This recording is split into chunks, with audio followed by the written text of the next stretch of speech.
Assalamualaikum warahmatullahi wabarakatuh.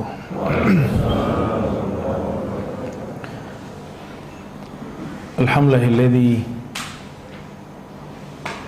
biiradatihi azhaba an ahli baiti an-nabi sallallahu alaihi wasallam ar-rijza wa yutahhiruhum tathhira.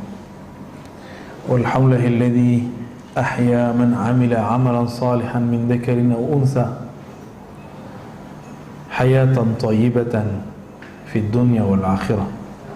Asyhadu an la ilaha illallah, asyhadu anna Muhammadan abduhu wa rasuluh. Allahumma salli wa sallim wa barik ala sayyidina Muhammad wa ala alihi wa li baitihi wa dzurriyyatihi ajma'in. Baik Bapak Ibu jemaah yang bukan Allah. Mohon maaf nih, sebulan atau 2 bulan? Udah 2 bulan ada yang gak datang ya? Mohon maaf ya, karena hari Sabtu Minggu itu saya khidmat ke guru saya. Jadi kalau bentrok ya mohon maaf, saya pasti cancel. Disuruh kemana saya berangkat ya. Jadi itu latihan juga untuk diri saya sendiri. Apakah ego dengan bimbingan masyayikh kita ya. Ini aja baru balik dari majelis ya. Majelisnya kan unik Pak, mulai jam 11, jam 12, selesainya jam 2, jam setengah 3 ya. Nyeleneh? Enggak. Ini menghidupkan tradisi di masa Rasulullah SAW, periode Makkiyah.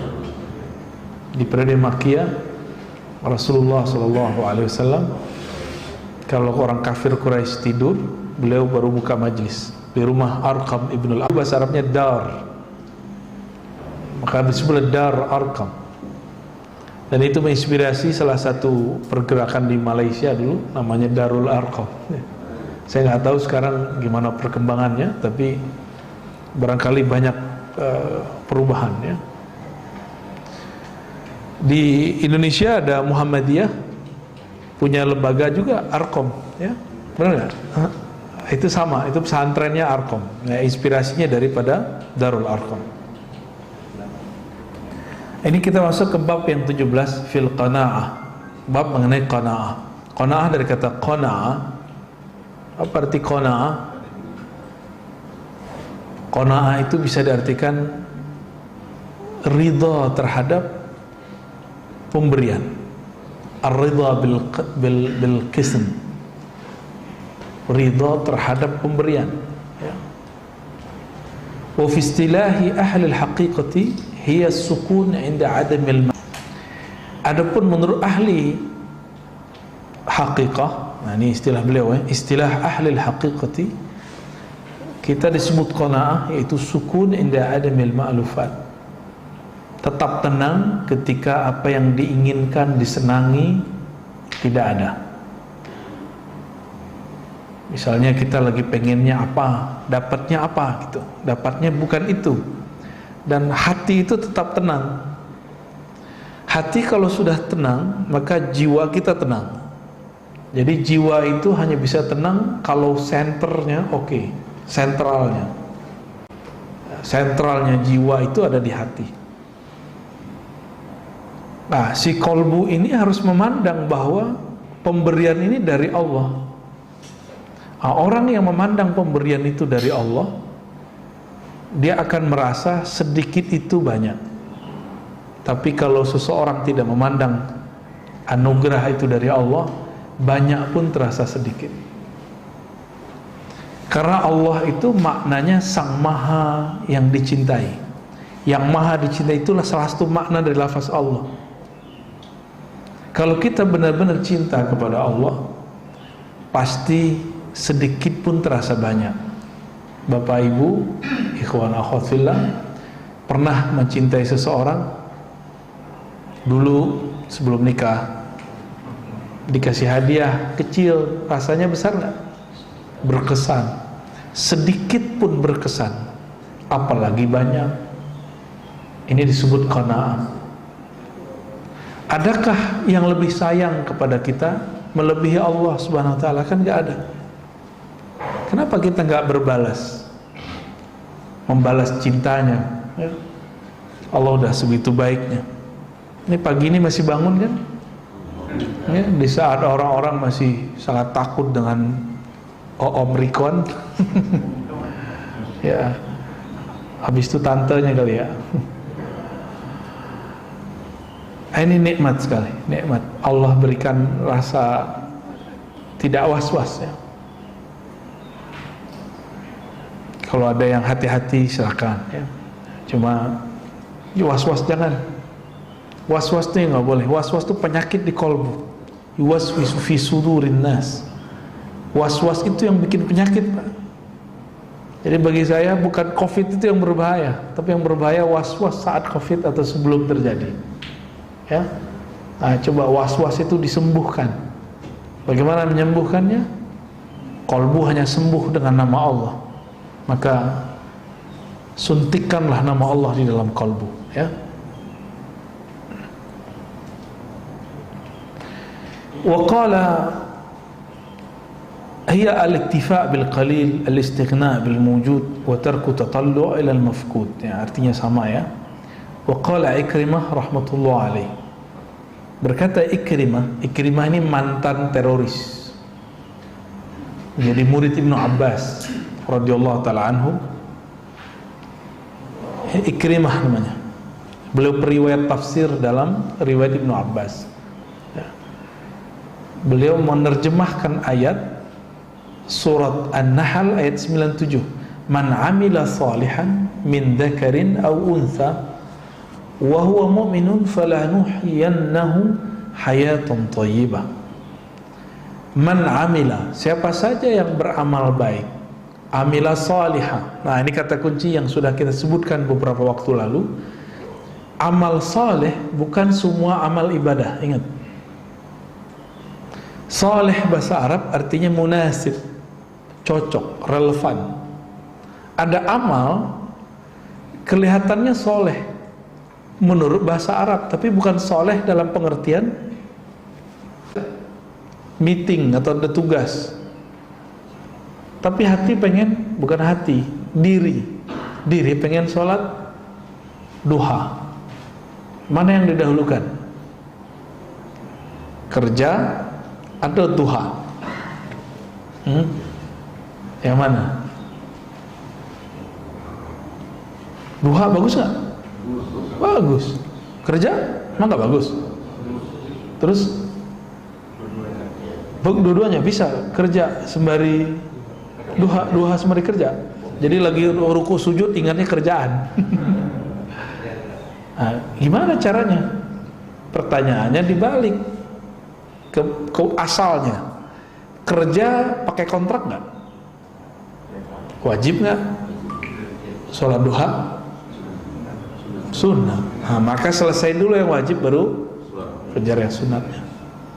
Jangan dibalik. Ya, tuh ini kan soleh. Soleh itu bahasa Arab artinya sesuatu yang sesuai, yang relevan, yang sesuai dan relevan. Jadi ada amal yang kelihatannya baik tapi nggak soleh, itu banyak, ya.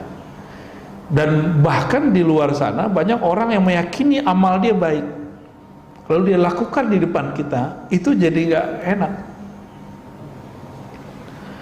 Dan saya berkali-kali mengatakan ke teman-teman para pengkaji kitab-kitab bahasa Arab, baik gundul atau gimana, ini masa 1443 Hijriah, masa di mana tidak pernah ada masa sebelum ini yang mengalami kemajuan intelektual, spiritual, dan juga teknologi. Maka jangan putuskan masalah kita dengan membaca teks-teks lama, dan jangan hukumi teks lama dengan pemahaman kita yang serba cepat hari ini. Nah, ini penting sekali. Nih, antum ketemu nih teks di Quran tentang bab pakaian, lalu Nabi melarang satu model pakaian. Belum tentu model pakaian itu seperti yang kita pahami dalam bahasa kita sekarang. Itu Nabi dulu punya gorden bergambar Lalu kemudian beliau merasa kayaknya mewah, suruh copot, karena zaman itu belum pantas, belum saleh, belum ada orang di Madinah yang pakai gorden berwarna, bergambar. Sekarang rumah orang biasa aja, kos-kosan aja gordennya udah ada motifnya. Di zaman ini nggak bisa disamain. Nah, banyak kawan-kawan yang salah kaprah membaca teks. Dia memahami teks dulu, sekarang ala dulu gitu, bolak-balik. Nggak bisa begitu. Nggak usah jauh-jauh lah masa Rasulullah. Ketika dulu Buya Hamka nulis, itu belum kebayang loh sama beliau ada sekarang smartphone kayak antum punya, YouTube. Nggak, belum kebayang. Ayahanda beliau Haji Rasul, kawan dari ayahandanya, pendiri Muhammadiyah, pendiri NU, itu belum membayangkan Pak seperti yang sekarang terjadi. Haji Rasul itu dulu, ya, ayahnya Buya Hamka, Syekh Abdul Karim, termasuk berpolemik masalah ketika dari kalangan beliau ada yang pakai dasi sama jas. Itu pakaiannya orang Londo. Tahu Londo, Pak? Anak kecil udah nggak ngerti Londo ya. Belanda gitu. Saya masih ingat kalau kita nonton film Kolosat dulu, Belanda bangsat gitu ya. Itu kan bahasa-bahasa kasar itu. Udah masuk ke alam bawah sadar tuh, padahal ya nggak gitu-gitu amat ya. Akhirnya berubah masa, berubah juga kejadiannya. Di zaman itu ada namanya ordonansi, itu apa istilahnya? Pencatatan nikah. Difatwakan haram oleh para ulama. Tapi ternyata sekarang kita malah nyatetin nikah kita, ya kan? Jadi urusan mencatat ini dulu diharamkan, sekarang bersikeras itu orang-orang yang dulu saklek-saklek itu sekarang mengatakan boleh, bahkan wajib. Alasannya ini dan itu, ya. Banyak hal. Contoh lain, Nabi pakai sarung, Pak. Bapak pakai apa? Sarung. Bener sarung nih. Ini mohon maaf, saya ngelihat ada orang ngamalin sunnah katanya, tapi yang dia pakai celana dalamnya orang Arab. Ngerti nggak celana dalamnya orang Arab? Ada yang hari ini begitu? Semoga nggak ada ya. Orang Arab pakai celana putih itu, nah, dia pasti jingkrang celananya, karena itu celana dalam, agak panjang. Itu bukan celana sholat. Ketika ada ustadz di Indonesia, dia memfatwakan bahwa bercelana di bawah mata kaki itu haram, tapi pas dilihat ternyata dia pakai celana ala celana orang Arab, celana dalamnya. Itu diketawain di sana, di Kuwait diketawain orang. Seandainya pun dia pakai celana seperti di Indonesia, nggak ada masalah. Masih satu masa, udah beda tempat, budaya pakaian sudah berubah. Jadi jangan hukumi orang dengan fatwa kita, ya. Nah, ini yang disebut soleh. Soleh itu boleh kita artikan siapa yang beramal pada tempatnya atau sesuai dengan waktunya, tepat di tempatnya, tepat di waktunya, itu baru disebut soleh. Jadi tidak semua orang yang beramal seperti orang baik itu soleh, ya. Min dzakarin aw untha, baik laki-laki ataupun perempuan. Nah, di sini ada kesetaraan gender. Yang Islami yang begini, Qur'ani. Kesetaraan gender yang Qur'ani itu adalah amal, bukan jenis kelamin. Jenis kelamin gimana mau nyamainnya? Bisa nyamain kelamin? Ya, kita minta libur aja seminggu ya, sholat. Pengen apa? Ya, emang enak haid? Tanya aja sama ibu-ibu tuh, enak kah haid? Haid itu datang gak enak, nggak datang cemas. Benar Bu ya? Ngetes mulu, ini kenapa nih nggak datang bulannya ya? Nah, jadi kesetaraan gender Qur'ani itu adalah kesetaraan amal, bukan kesetaraan jenis kelamin. Maka segala hal yang berkaitan dengan hak dan kewajiban jenis kelamin itu nggak bisa disamakan. Yang bisa disamakan adalah amal, ya. Karena hak laki-laki dengan hak perempuan dalam bab urusan jenis kelamin nggak bisa disamain. Pakaiannya udah beda, ya, kebutuhannya udah beda. Nah, ini kalau kita mau meluruskan, ya.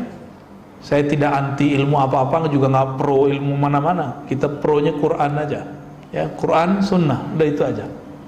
Hubbus sunnati wa ahliha, ya. Wa huwa mu'min. Nah, ada satu syarat ketika kita beramal yang soleh, yaitu percaya kepada Allah Subhanahu wa ta'ala. Mukmin itu di kolbu, sedangkan amal itu pada badan. Berarti ada gabungan. Ini pembeda antara munafik dengan yang bukan munafik. Apa yang Allah berikan reward bagi orang ini? Falanuhyiyannahu hayatan thayyibah, dengan kehidupan yang thayyibah. Apa arti thayyibah? Baik, baik. Kan bahasa Indonesia emang standar sekali, ya. Mohon maaf. Ini pakar bahasa Indonesia harus bisa membedakan ini. Ada halalan thayyiban, ya kan? Halal yang thayyib. Ini hayatan thayyibah, hidup yang thayyibah. Baldatun thayyibah, negeri yang thayyibah. Nah, gimana? Kalimatun thayyibah, kata-kata yang thayyibah. Itu beda-beda semua artinya.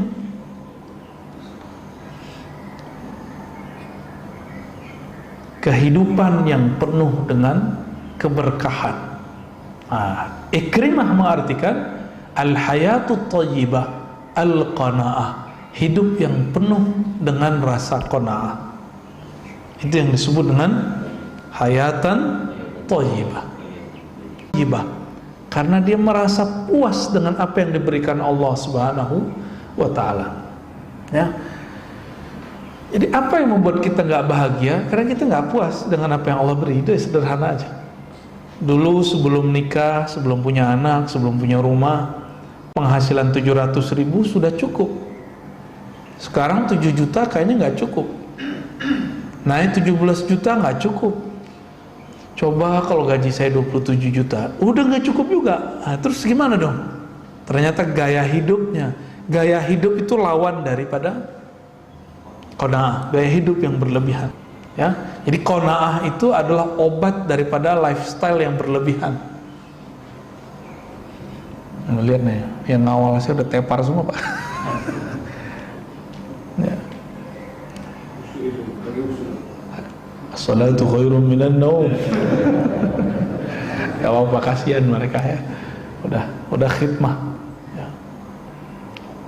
Wa fi qoulihi ta'ala la yarzuqannahumullahu rizqan hasana. Ya. Dalam surah Al-Hajj ayat 58, sungguh, ini sungguhnya 2 kali. La yarzuqanna, la, sungguh, belakangnya ada nun, itu arti sungguh juga tuh. Sungguh gitu. Itu terjadi secara harfiah, tapi secara bahasa rohani, nun itu ada satu makna, yaitu nur, ya. La yarzuqannahum rizqan hasana, sungguh Allah akan melengkapi rizki mereka dengan cahaya. Itu secara ilmu huruf, ya, nur. Cahaya apa? Cahaya rizqan hasana, rizki yang baik. Hasan ini kalau wajah jadi rupa yang bagus, kalau punya rumah kelihatan enak dilihat, punya mobil enak dilihat, punya baju enak dipakai, makan pun nikmat disantap, itu disebut dengan rizqan hasanah. Di mana, Pak? Udah enak belum makannya? Enak, ya.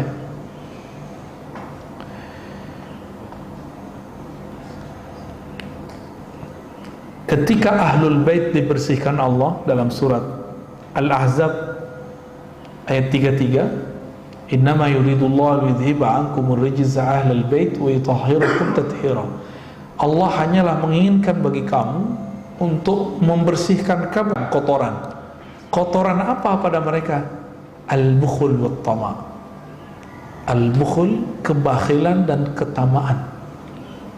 Lawan dari qanaah. Orang bakhil itu dia pelit kepada orang lain. Nah, bakhilnya ada ininya. Ada yang sudah kronis, namanya syahih.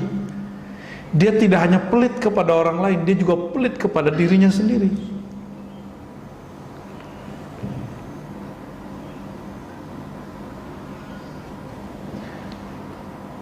Wa tahhirakum tathira. Ya, ayat 3-3-nya di ujungnya, lalu Allah membersihkan kalian, tathira wa ahlul bait, yaitu dengan sakhawa wal qanaah. Lawan dari bukhul tadi apa? Bukhul wal tama. Lawan dari tama itu qanaah. Lawan dari bukhlun kebakhilan itu sakhawa, dermawan, sakhi, orang yang suka berbagi.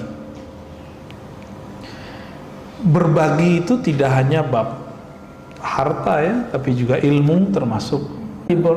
Sayyidina Sulaiman itu pernah berdoa, qala rabbi ighfirli wa habli mulkan la yanbaghi li ahadin min ba'di.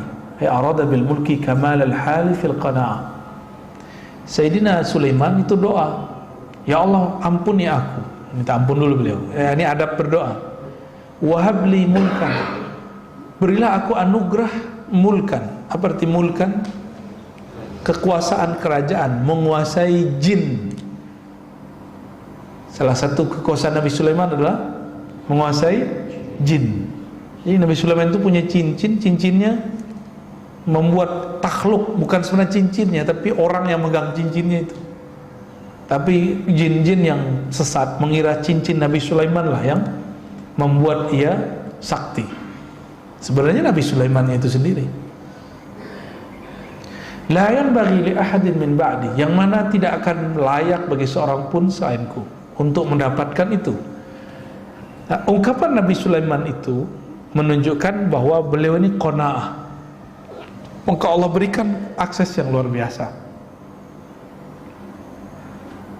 Ada satu ayat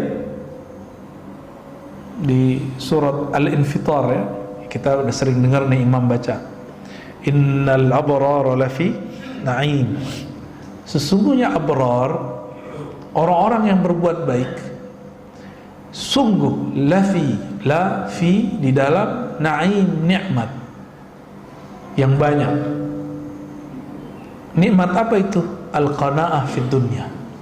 Qanaah dalam kehidupan dunia. Wa innal fujjara la fi jahim. Orang-orang yang berbuat keji di dunia fi jahim, dalam jahim. Jahim itu nama lain dari neraka atau siksa. Mereka tersiksa gitu. Maka cobalah lihat orang-orang hari ini yang lifestyle-nya tinggi, ya tiap bulan mau ganti HP kan repot Pak. Apalagi zaman pandemi. Ya, jerit orang-orang. Ya, riwayat Imam Tabarani dan Qudai dikatakan al-qana'atu kanzun la yafna. Qanaah itu adalah perbendaharaan yang tidak pernah habis. Jadi orang kalau qanaah itu sama kayak dia punya kekayaan nggak pernah habis. Tapi kalau bapak ini punya duit banyak, itu bisa habis. Ya ada satu negeri di Jawa kemarin ya, yang habis jual-jualin tanah. Masih ingat? Oh pada beli mobil. Namanya duit kan habis Pak. Sekarang ya kasihan juga sih kita. Demo minta kerja. Ya. Ini pelajaran buat kita, biar kita nggak usah nyinggung mereka, tapi kita dapat pelajaran dari mereka bahwa harta meskipun miliaran banyak nggak akan bertahan ya. Yang membuat bertahan itu al-qanaah. Ini pesan buat diri kita dan apalagi keluarga di rumah, istri itu penting sekali ini mempelajari bab qanaah. Ini bukan alasan kita untuk tidak menafkahi ya, justru laki-laki itu kebahagiaannya bisa memberi nafkah. Laki-laki yang tidak normal, tidak sempurna, dia nggak memberi nafkah. Ya, jadi jangan ada yang seneng tuh, wah enak ya lu sama orang kaya gitu. Terus maksudnya apa nanya begitu? Maksudnya apa? Biar kita nggak memberi nafkah. Itu cowok laki-laki nggak jantan itu yang nanya. Ya. Laki-laki yang jantan itu, yang gentle itu ya bertanggung jawab. Bertanggung jawab, gak, jangan enak-enakan ngomong begitu ya. Itu cowok matre namanya. Ya.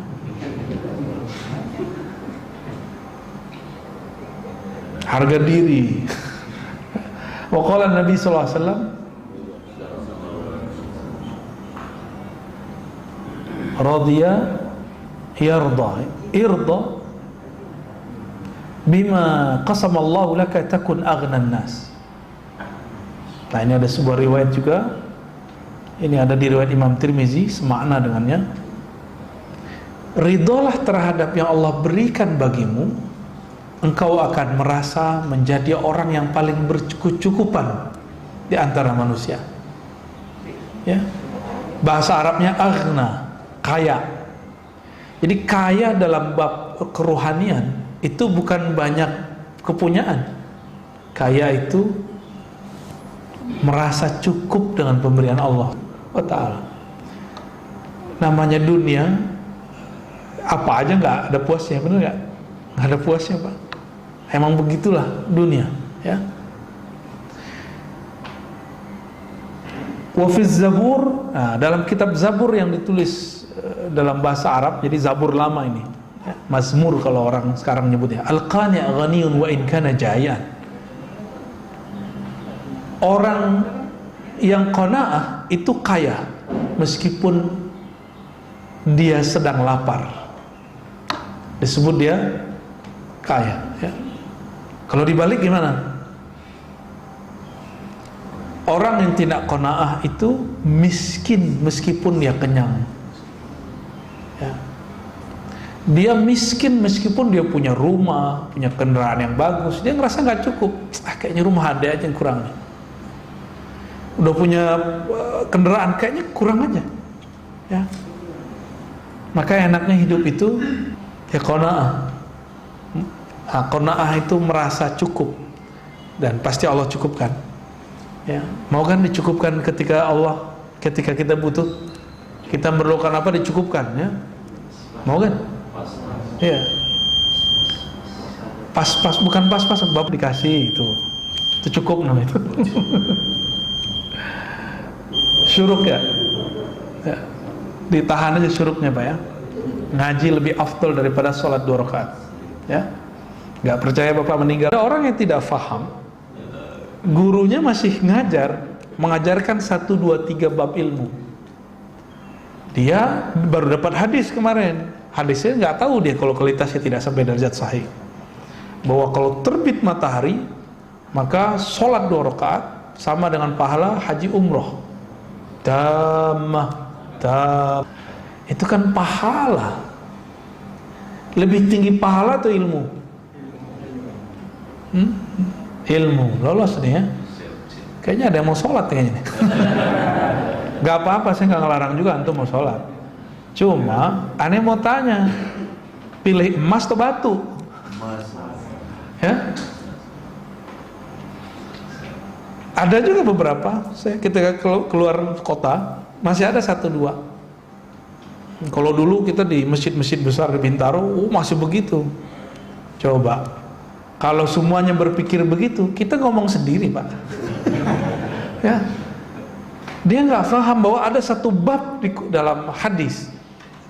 Ibnu Majah meriwayatkan bahwa engkau belajar 1 baban minal ilmi itu afdal min 1000 rakaatin, lebih afdal daripada 1000 rakaat. Kenapa? Kalau ente sholat sendiri belum tentu khusyuk. Itu sifat Allah. Orang yang belajar 1 ilmu, dia sedang bersama Allah Subhanahu wa ta'ala, bersama yang ente sembah lagi sholat itu, ya. Kita 2 jam mengaji ilmu, 1 jam, itu udah berapa lama kita bersama Allah itu. Di alam sana hitungannya banyak, gitu. Dengerin 5 menit aja 1 hadis, dahsyat. lebih afdal daripada 50 jam kita sholat. Nah, jadi ibadah itu jangan pakai nafsu, ibadah itu pakai ilmu. Imam Ahmad kalau cerita ke putrinya, "Tar akan datang guru saya, kalau tahajud itu sepenuh malam, sepanjang malam. Kalau baca Quran sebanyak-banyaknya khatam. Kalau zikir nggak berhenti-berhenti." Ngineplah Imam Syafi'i di rumah Imam Ahmad, diintip terus oleh putrinya. Kok malah tidur-tiduran, tidur miring lagi begini. Tapi karena lampu dimatiin, jadi Imam Syafi'i itu kalau ingin tafakur beliau matikan lampu. Kalau koneksinya sudah oke, beliau hidupkan, nanti nulis. Begitu terus. Besok pagi laporlah putrinya kepada ayahandanya, "Wahai ayahanda, katamu gurumu itu ahli sholat malam, sepanjang malam sholat. Aku intip malam tadi dia tidak pernah sholat kecuali cuma sholat witir." Sebutin semua, dilaporin semua. Lalu dipanggillah anaknya, "Sini nak, nanti kalau kita sarapan kita tanya guru kita Imam Syafi'i, ngapain dia malam tadi." Nyampelah jam sarapan. Orang Arab tuh jam sarapannya 9 tuh jam 10. Ketika makan sarapan, sebelumnya Imam Ahmad ngomong, "Guruku itu kalau makan dikit." Tapi ketika sarapan di rumah Imam Ahmad, nambah sampai 2-3 kali. Kira-kira begitu kalau diterjemahin orang Indonesia ya. Bengong itu anaknya, matanya tuh tebah nggak jelas. Ini yang benar ini ya. Ini ulama apa sih ini makan kok banyak. Muhammad bin Idris ya. "Putriku malam tadi selalu memata-mataimu, dan juga waktu sarapan ini dia heran melihat engkau makan. Apa gerangan yang ada padamu? Mohon terangkan kepada putriku." Karena orang awam itu punya teori tentang guru itu ala dia, nggak cocok ditinggalin. Itu murid kurang ajar benar tuh. Ya. Guru kok ala dia, bukan ala guru itu. Kalau Imam Syafi'i mengatakan, "Malam tadi aku murojaah satu ayat, satu surat. Sampailah di satu ayat, aku berhenti dan mengulangnya 70 kali. Setiap mengulangnya ada satu masalah baru yang aku temukan jawabannya." Imam Syafi'i satu ayat diulang 70 kali, dalam semalam dapat 70 masalah baru ilmu. Syafi'i. Orang sholat 70 rakaat belum tentu dapat ilmu seperti Imam Syafi'i. Gimana? Anda mau protes? Ketika sarapan ditanya, "Kok makannya banyak?" Katanya zuhud, katanya qanaah. Kata beliau apa? "Yang paling aku tahu di Baghdad, rumah Imam Ahmad itu makanannya paling halal dan paling thayyib. Putrinya masak dengan bismillah. Kepala rumah tangganya mencari dengan halal. Maka aku tidak mau menyisakan diriku untuk mengambil berkah dari rumah penuh berkah." Wah, kayaknya di modus makan banyak nih. Jadi Imam Ahmad dulu antum. Jadi kita kalau di rumah orang soleh, banyak-banyak makan Pak ya. Soleh beneran loh ya, bukan solehan. Kalau dihidangkan ya, apalagi kita tahu yang masak nih dengan nama Allah, aduh, makan yang serius. Karena memakan makanan keberkahan itu sama dengan Bapak puasa sabar. Kita puasa dan sabar, makan itu syukur itu sama. Pilih mana? Kayaknya pilih makan ya. Sama kita berarti. Nah, ini yang disebut saleh. Kalau di rumah orang yang halal makanannya, jangan makan sedikit, itu saleh. Ketika ada ilmu, ibadahnya akal memahami, ibadahnya qalbu merenungi. Nah, Imam Syafi'i ibadahnya malam tadi apa? Merenungi, dan itu lebih dahsyat, sama dengan 1000 rakaat. Jadi ketika dia dapat satu makna itu 1000. Kalian aja 70. Berapa tuh jadinya? 70. Jadi sama beliau dengan sholat 70.000 rakaat malam itu. Ketika Imam Syafi'i pindah ke Makkah, ke Madinah, ke Mesir ya. Ini bukan hijrah yang pertengahan, ini hijrah yang terakhir.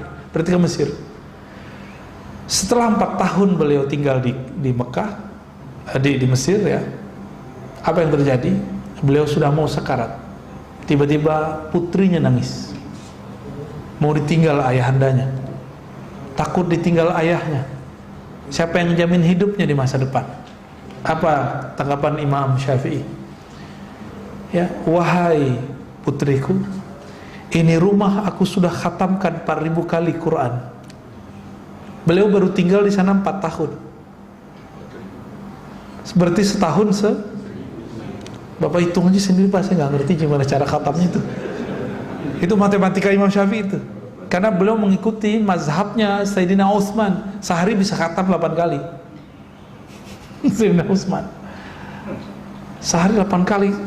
Saya belum bisa ngejar itu. Tapi saya punya santri, sudah ada yang bisa 10 kali sehari. Tapi nggak tahu cara dia baca. Cara bacanya itu bagi dia sudah 2 ayat. Bagi kita belum ya. Baik, Imam Syafi'i mengatakan apa tadi? Apa yang engkau khawatirkan? Ini rumah sudah diberkahi khataman 4.000 kali khatam. Nah, ini kata-kata Imam Syafi'i. Itulah sekarang yang jadi kota Kairo itu ya. Tempat beliau dulu baca Quran. Barangkali ya itulah yang jadi Al-Azhar sekarang itu. Tempatnya beliau dulu tinggal itu. Man kanat qana'atuhu saminah tabat lahu kullu marqa. Orang kalau qana'ah, makanan enggak enak jadi enak. Maka Rasulullah itu enggak pernah menghujat makanan. Nah, ini yang harus kita ajarkan ke anak-anak kita ya. Kalau kita nyantri sih dulu biasa Pak ya. Tapi anak-anak sekarang nyantri ngeluh terus. Padahal nyantri sekarang udah jauh lebih enak daripada nyantri zaman dulu ya. Anak saya masukin ke pesantren, nggak bisa makan dia. Oh ya, ada yang lebih lucu nih. Ini dia pertama masuk pesantren muntah. Gaya beneran. Iya ya.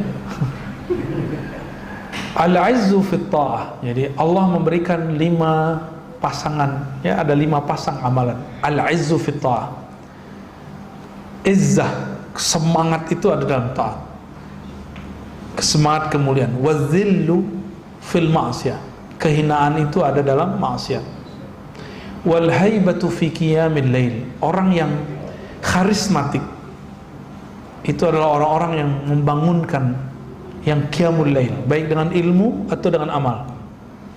Maka orang-orang yang qiyamul lail kuat, meskipun wajahnya lelah, matanya pucat ya, tapi dia punya haibah, punya karismatik ya.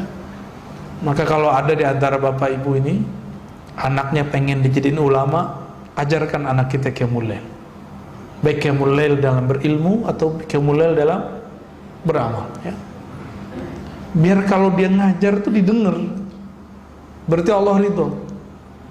Kalau dia berkalam, kalamnya itu berefek di kalbu manusia, itu berarti dia ahlu qiyamil lail. Kenapa dia kemudian dahsyat? Karena dia bisa beramal di saat orang-orang gak lihat dia. Dia bisa bangun di saat orang-orang gak sanggup bangun. Berarti kalbunya kuat. Jika dia berkata-kata, dia tinggal manahin kalbu orang set gitu aja Pak. Tapi kalau masih pakai panah kurang kuat. Dia harus menjadi seperti lampu pijar. Tanpa perlu memanah orang, siapapun yang dekat pasti dapat cahayanya. Syukur-syukur jika kalbunya seperti rembulan ya. Bahkan jika kalbunya seperti matahari ya. Wal hikmatu fil batnil khali. Kebijaksanaan itu muncul apabila orang sering mengosongkan perutnya. Artinya puasa. Kalau Imam Syafi'i tadi apa dong? Itu lain lagi. Makanya antum lagi puasa sunat, diundang orang soleh wali Allah makan, batalin puasa sunatnya. Karena makan dengan beliau lebih afdal dari antum berpuasa. Karena yang masuk keberkahan, ya. Kayaknya bakal batal nih puasa Daudnya ya. Wal ghina fil qanaah. Dan kekayaan itu hanya ada pada orang-orang yang qanaah. Tidak ada pada orang yang banyak duit. Ya, Bapak survei aja orang banyak duit kan sudah punya teman banyak nih. Ya. Enggak akan merasa kaya dia. Man qana'a istaraha min asy-syughul wastatala 'alal kull. Orang yang qanaah dia akad mau bahagia, qanaah. Ya. Man nazarat ainahu ila ma fi aidin nas tala huznu. Siapa yang masih senang melirik kepunyaan orang, rumah orang, mobil orang, apanya orang lah. Huzun, apa arti huzun? Kesedihannya. Bawaannya sedih aja, kok saya begini, kok saya begitu, ya. Saya masih ingat dulu waktu masih mahasiswa, kalau ngeliat ada petakan kosong, coba kalau aku tinggal di situ nggak bayar gitu, Pak. Udah nggak sama nggak? Sama gitu ya. Waktu dulu masih mahasiswa. Sekarang udah ngeliat petakan kosong, nggak minat. Minatnya rumah gede yang kosong. Kalau ngeliat rumah gede yang kosong, ya Allah, ngapain ini orang kok tinggalin rumahnya? Kasih buat saya aja, gitu kan? Sekarang begitu. Nah, ini Ustadz juga diuji, Pak. Ustadz itu ujiannya ngeliat tanah kosong. Serius? Kayaknya pengen bangun terus ya. Pengen bangun pesantren kan modus itu. Donasi. Ada nasinya ya. Ini hati-hati. Kalau para dai tanya kolbunya, ini nafsumu atau kolbumu? Gitu. Ya. Kita pengen bangun. Ini nafsu kita atau emang manhaj yang diturunkan guru kita? Saya ketemu ada ajengan di Jawa Barat.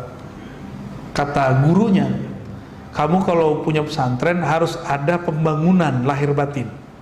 Jadi walaupun nggak ada apa-apa, harus ada apa kek yang ente sedang bangun. Itu ijazah dari gurunya. Ijazah dari gurunya. Untuk apa? Orang kalau ada yang membangun berarti dia ada usaha untuk mengumpulkan dana. Dan saya tanya, kamu terima dana dari pemerintah Pak? Enggak. Dari partai? Enggak. Terus dari mana? Ada aja. Gitu. Jadi dia nggak ngantungin hatinya kepada makhluk. Wah, itu boleh. Itu nggak apa-apa. Ini tanah yang di sini belum selesai dibangun, udah pengen bebasin tanah yang sampingnya lagi. Ustaz. Ya, nafsu saya maksudnya. Itu nafsu saya, Pak. Makanya ujian saya waktu beberapa tahun kemarin adalah melepas apa yang saya imajinasikan bakal jadi pusat pesantren. Kita lepasin. Talak tanah, Pak. Setelah kita talak tanah, barulah kemudian rasa berat di pikiran itu berkurang. Saya jadi bisa fokus ngajar, bisa bebas keluar kemana-mana. Ya. Habis itu tanah yang nyari kita. Oh benerlah kata Nabi dari hadis Imam Ahmad, hadis Imam Tirmizi. Siapa yang himmahnya dunia, maka Allah jadikan pikirannya bercabang, dan dia hanya dapat apa yang menjadi hak dia. Tapi sebaliknya, jika himmahnya akhirat, dunia datang. Dunia datang, dia seperti magnet. Nah, dunia itu datang ngejar dia, bukan dia ngejar dunia. Pilih mana, Pak? Ini teorinya doang yang mudah nih. Cobain aja sendiri, kuat. Madamal iqab fi matarihi fala tusammu ilaihi himmatus shayad. Ini enggak perlu ya. Nah, maka jamaah yang dimuliakan Allah, qanaah itu sederhana, terima apa adanya, ridho dengan yang diberikan oleh Sang Maha Kekasih. Mulailah qanaah dalam hidup. Mulai di rumah nggak menghujat makanan istri, ya. Itu latihannya seperti itu. Praktekkan itu ke anak-anak kita, semoga anak-anak kita ikut qanaah. Amin ya rabbal alamin. Maka keluarga itu akan jadi keluarga yang mubarak, keluarga yang penuh keberkahan dari Allah Subhanahu wa taala, ya. Wallahu alam bishawab. Gimana, Pak? Ada pertanyaan online? Ya. Dari Sorong, Papua Barat. Masya Allah. Udah jam berapa tuh? 2 jam lagi ya. Assalamualaikum Buya Abrasi. Waalaikumsalam. Apakah qanaah bisa datang dengan sendirinya atau bagaimana cara mendapatkannya? Jazakumullah. Qanaah itu ilmu. Ilmu yang dipelajari. Ilmu ini sifat, akan menjadi sifat, karakter di badan. Jika kita ingin sabar, bergaullah dengan orang sabar. Lihat cara dia menghadapi sesuatu gitu. Maka berkatalah para imam kita, man la yara muflihan la yuflih. Orang yang tidak pernah melihat orang sukses tidak akan pernah tahu cara sukses. Orang yang tidak pernah melihat orang qanaah, maka bergaullah dengan orang-orang yang qanaah. Kadang-kadang yang qanaah itu belum tentu ustaz, ya. Ada ustaz nggak qanaah banyak, Pak. Masalah honor, serius. Ya, saya dapat kabar di satu wilayah di Kalimantan, jamaah di situ minta jam subuh yang tidak ada dalam schedule. Satu titik dia takar segitu ya. Kalau enggak saya nggak mau. Sampai begitu. Qanaah nggak tuh? Kalau yang dia dai itu tahu tugasnya kan menyeru orang kepada Allah, ya. Maka dia nggak hitung-hitungan lah masalah itu. Allah itu kalau ngasih itu misterius, Pak. Di sini dikit, di sana banyak, gitu. Kalau di situ banyak, pasti di sini dikit. Jangan pengen banyak. Bener nggak? Malam aja ada siang, siang aja ada malam, gitu. Mataharinya terbit dan terbenam. Masa rezeki kita maunya terbit terus, nggak mau terbenam? Ya, nggak usah khawatir juga. Terbenam kan nggak lama juga, ntar juga terbit lagi. Begitu terus, biasa aja. Ya. Jadi saya kalau nggak datang ke sini bukan masalah honor ya, Ustaz Harun ya. Antum jangan suzon tadi. Itu karena tugas guru tadi. Nggak ada harusan, saya nggak ada pikiran dengan masalah itu. Bahkan saya nggak tahu menau itu. Jarang. Kecuali bensinnya habis tengah jalan, dompet ketinggalan, baru buka amplop, baru ketahuan yang kasih ke segitu. Ihsan Cenere ngasihnya segitu, baru ketahuan kadang ya. Jadi caranya berguru kepada orang yang qanaah, berguru kepada orang qanaah. Maka kami itu dulu dilatih oleh guru-guru, nggak boleh makan daging, nggak boleh makan ayam, nggak boleh makan yang bernyawa lah. Belajar qanaah. Jadi kita kalau lihat terong, imajinasi nikmat juga jadinya ya. Ntar lihat ada tempe, saya ganti. Ini adalah roti. Kita ganti aja switch. Lagi pengen saya kan suka makan ikan-ikan yang kecil-kecil itu loh. Teri, tapi teri yang enak ya, bukan yang asin-asin. Dulu waktu kecil. Lagi nggak dapet, udah buncis. Jadi kalau makan buncis imajinasinya teri. Syukur aja, dan itu nikmat. Ini modal saya hidup sampai hari ini. Rasa berkecukupan itu ada di situ. Ya, alhamdulillah rabbil alamin. Semoga guru-guru kita diberkahi oleh Allah SWT. Berguru, Pak ya, yang di Sorong berguru kepada mereka. Maka jangan ngendon aja di rumah, sesekali safar, sekali rihlah, sesekali ikut khuruj sama tabligh. Ya, biar tahu rasanya. Sekali kholwat dengan para sufi. Ya, lihat akhlak dia yang ngomong sesat itu. Berakhlak dia. Agama ini agama akhlak, bukan agama ngomong hukum. Hukum itu nomor sekian. Nabi utamakan akhlak. Hukum ngencingin masjid apa? Bahasa kasar tuh. Haram nggak? Tapi ganggu orang lagi kencing di masjid nggak boleh juga. Sahabat Nabi udah bawa pentungan memukul orang Badui yang kenceng di masjid. Apa kata Nabi? Da'u, biarin. Tuh akhlak Nabi. Masjidnya dikotorin, orang, ya Allah, buang air kecil di situ. Itu selangnya kemana-mana ntar. Nabi pakai akhlak, dan itu hujah terkuat. Jadi akhlak itu hujah terbaik. Hujah terbaik bukan antum menyebutkan hadis riwayat Bukhari nomor sekian, enggak. Itu bisa dikalahkan. Ya. Surah Al-Baqarah ayat sekian, itu bisa dijelaskan. Itu kan penafsiran kamu, belum tentu penafsiran aslinya begitu. Bisa begitu, Pak. Tapi kalau pakai akhlak, siapa yang bisa tolak? Ya, Al-Quran turunnya ke kolbu, akhlak dasarnya kolbu. Berarti yang benar-benar punya hujah Quran siapa? Orang yang berakhlak, karena dia bekerja dengan kolbu. Jadi ini agama kita. Mari berdakwah dengan akhlak, ya. Saya pun lagi merubah cara dakwah saya ini, Pak.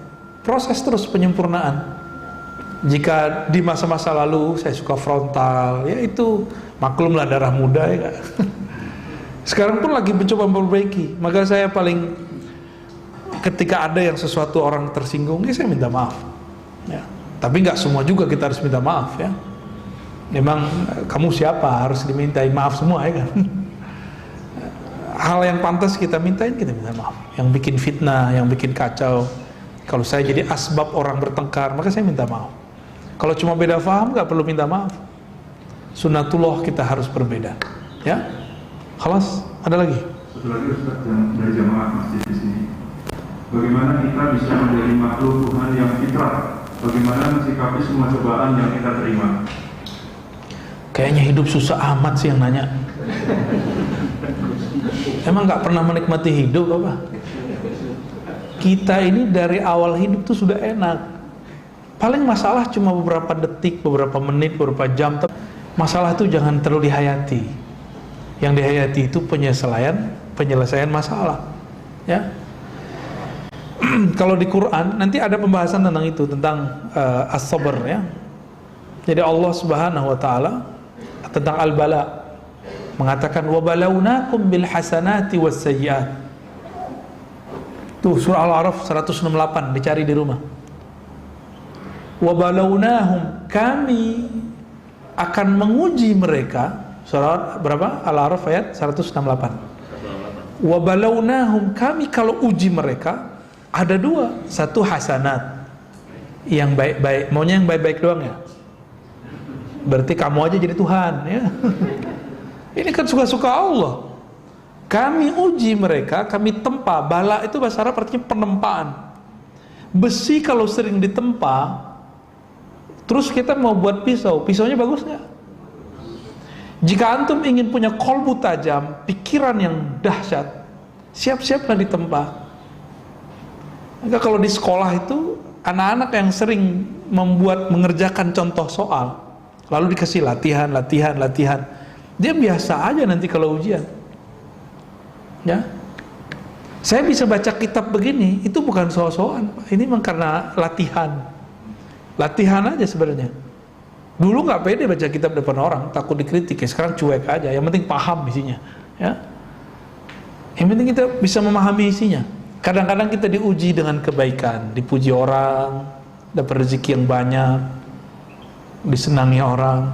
Ada dibalik wasayyiat, dibenci orang, dikata-katain orang, dianggap syubhat sama orang. Antum udah pernah dianggap syubhat belum? Udah pernah dianggap tolol belum? Seru loh. Dibilang tolol sama orang tuh seru banget, ya. Ya, dibilang sesat sama orang tuh unik lah, ya. Ada orang yang bilang saya sesat karena masalah bab ruh. Ruh saya bilang gak dicipta, ruh itu dihembuskan. Ini kita sebutkan. Dia bilang, oh nggak ada di Quran begini. Saya tanya, Quran ayat mana Pak? Dia nggak hafal. Nah, kan lucu kan? Jadi dikafirkan orang itu, disesatkan orang itu betul-betul seru sekali. Karena yang menyesatkan saya itu ditanya ayatnya, pelongo-pelongo nih nggak jelas, ya. Di situ saya kemudian menjadi ketawa, ya. Kadang-kadang kita nggak disenangi orang, Banyak Pak, bagian-bagian pemahaman saya, ada yang disenangi orang, ada yang enggak. Tapi ingat, saya ini mengajar bukan untuk nyenengin orang gitu. Saya ngajar itu menyampaikan amanah ilmiah yang saya tahu. Kan yang ini menurut saya halal, yang ini tidak halal. Yang ini haram, ini tidak haram. Bisa jadi beda dengan yang antum pikirkan. Bab politik nanti, aneh belum tentu ngikutin antum, ya. Nah, karena kita bukan ustadz-ustadz pemuas nafsu jamaah. Kita punya manhaj sendiri, punya manhaj fikrah sendiri. Nah, saran saya kalau dai-dai harus punya karakter yang lebih dari itu kalau bisa. Dia menarik jamaah, bukan ditarik jamaah. Nah, kapan dakwah menjadi hancur? Ketika ustadznya menjadi pemuas nafsu politik jamaah, pemuas nafsu pemahaman jamaah.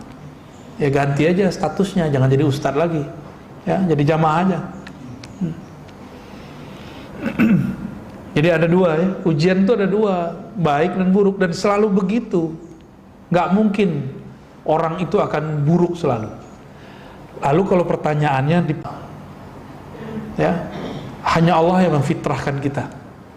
Nabi mengatakan orang yang puasa Ramadan imanan wa ihtisaban, ya, maka dia akan lahir seperti dia akan keluar dari Ramadan seperti lahir dari ibunya. Itu Allah yang kerja, bukan kita yang kerja. Tugas kita cuma kunu ibadallah, jadilah hamba-hamba Allah. Maka saya, ta'lim saya tidak pernah menuntut orang suci. Enggak pernah. Yang kita tuntut orang tobat, suci enggak mungkin Bapak suci. Saya aja enggak ada. Ini sekarang bener nih, pulang coba buka YouTube, nonton, matanya udah kotor lagi, ya. Bener nggak? Sekarang nih udah bener nih. Oke, nyampe di jalan, bukan kita yang ingin melihat maksiat Pak, maksiat yang datang. Terus mau disalahin siapa? Ya. Jadi saya nggak percaya kalau ada orang bisa menjadi suci, nggak percaya. Kecuali hanya orang yang disucikan Allah. Maka ayatnya yuwayutahhirukum tathira, hanya Allah yang mensucikan. Kita tidak akan pernah bisa mensucikan diri sendiri. Ini kemarin nih Bapak cek, ingat-ingat seharian pernah kan makan minum nggak menyebut nama Allah? Hai, gimana tuh? Itu ilmu hakikat haram loh Pak. Dalam ilmu fikih makruh, dalam ilmu hakikat itu haram. Tuh, mau suci atau nggak bisa. Maka kita hanya bisa kemudian datang dengan taubat. Ya Allah, aku tidak sanggup mutlak jadi orang yang taat. Tapi Engkau Maha penerima taubat. Terimalah taubatku. Besok begitu lagi, bakal begitu terus. Maka udah disebut tawabin. Orang yang setiap hari dia datang mengadukan dosanya kepada Allah. Beda dengan al-ais, ya, al-ais min rahmatillah, orang-orang yang putus asa dari rahmat Allah. Al-qanitun, orang-orang yang putus asa dari Allah, itu enggak masalah dikit ngeluh, ya. Apalagi kalau maksiat. Nah, ini maksiat ini kan orang kalau kena maksiat mikir gini, yaudahlah hancur-hancur sekalian. Nah, itu nggak benar tuh. Jangan begitu sama Allah. Allah nggak begitu kok. Allah mengatakan jika dosamu ananas sama, menyundul langit, tapi engkau ngaku kepada Allah, Allah ampuni. Allah tuh suka sama orang ngaku. Sederhana nih penutup. Kita punya anak salah, dia ngaku salah depan kita, dimaafin nggak? Bapak suka kamu ngaku. Kita nggak ngomong gitu Pak. Coba anak kita ngaku nggak salah, terus ketahuan gimana? Ya, jika kita suka orang yang ngaku, itu sebenarnya sifat Allah yang Allah titipkan di kolbu ini biar kita faham. Kalau engkau datang kepada Allah, datanglah dalam penuh pengakuan dan penyesalan. Dan Allah itu lebih sempurna dari kita. Orang tua, ibu udah kesel sama anak, udah disuruh, udah kamu pulang, keluar, jangan balik-balik. Nggak balik, dicari nggak? Allah cari rahmatnya, disebar, cari orang ini. Begitu Allah baik, ya. Jadi nggak usah khawatir lah. Mau ustadz, mau kiai, mau orang biasa, orang alim, gak orang alim, dosanya, kesempatan maksiatnya sama, ya. Maka beruntunglah orang yang mengaku salah dan tidak suci. Itulah orang-orang yang Allah cintai. Innallaha yuhibbut tawwabin. Sesungguhnya Allah cinta kepada orang-orang yang menyesali maksiatnya, taubat kepada Rabbnya. Allahumma ja'alna minat tawwabin warzuqnal qanaah. Ya Allah, berikan kami rasa penyesalan, rasa mengaku di hadapan-Mu, dan berikan kami, hiasi kalbu kami ya Allah dengan sifat qanaah, ridha dengan pemberian-Mu. Sedikitnya menjadi banyak, banyaknya penuh keberkahan. Warhamna warham walidina. Ya Allah, rahmati kami, rahmati guru-guru kami, rahmati orang tua kami, rahmati siapapun yang hadir pada manapun mereka, di belahan bumi maupun mereka. Allah mastur auratina wa iyyahum. Ya Allah, tutup aib kami dan aib mereka di sisi Engkau ya Allah. Jangan hanya di sisi makhluk-Mu ya Allah, karena Engkau maha mengetahui semua aib kami ya Allah. Jika Engkau telah menutup aib kami, tentu tertutup juga dari manusia ya Allah. Allahumma zayyinna bijamalika wa jalalik. Ya Allah, hiasilah diri kami dengan keindahan sifat-sifat, dengan keindahan nama-nama-Mu ya Rabb. Waffiqna wa ahlana wa zuriyatina li ta'atik. Ya Allah, beri hidayah kami, anak keturunan kami, pasangan-pasangan taat kepada Engkau, untuk mengenal Engkau sampai kami wafat. Rabbana atina fid dunya hasanah wa fil akhirati hasanah wa qina adzabannar. Sallallahu ala sayyidina Muhammad. Alhamdulillah rabbil alamin. Mohon izin karena masih pakai masker kan, jadi kita nggak usah salaman ya. Assalamualaikum warahmatullahi wabarakatuh. Silakan salat sunat sampai waktu duha.